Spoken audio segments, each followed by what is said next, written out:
Selamat pagi saudara-saudara yang dikasih Kristus, jumpa lagi dalam renungan pada pagi hari ini. Namun sebelumnya kita bersatu dalam doa.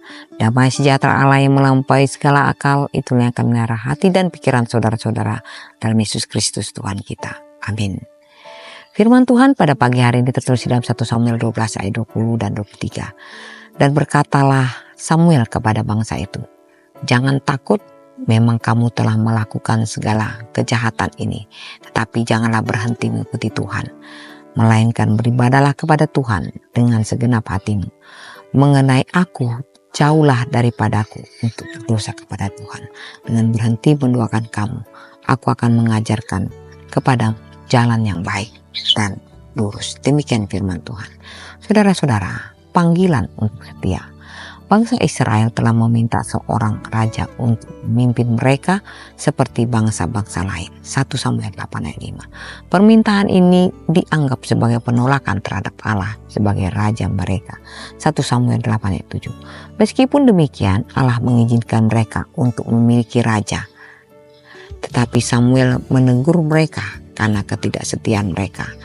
Hari ini kita juga sering tergoda untuk mengandalkan hal duniawi seperti kekayaan, popularitas, atau teknologi daripada mengandalkan Tuhan. Ketidaksetiaan ini bisa terlihat dalam prioritas hidup, keputusan atau cara kita menghadapi masalah. Kesetiaan Tuhan yang tak berubah. Meskipun bangsa Israel tidak setia, Tuhan tetap setia. Samuel mengingatkan mereka untuk tidak dan kembali ke jalan Tuhan. 1 Samuel 12:20. Kesetiaan adalah tanggapan atas kasih Tuhan. Kesetiaan kita kepada Tuhan adalah respon atas kasih dan kesetiaannya yang tak bersudahan. Seperti dikatakan dalam 2 Timotius 2 ayat 13. Jika kita tidak setia, Dia tetap setia karena Dia tidak dapat menyangkal dirinya.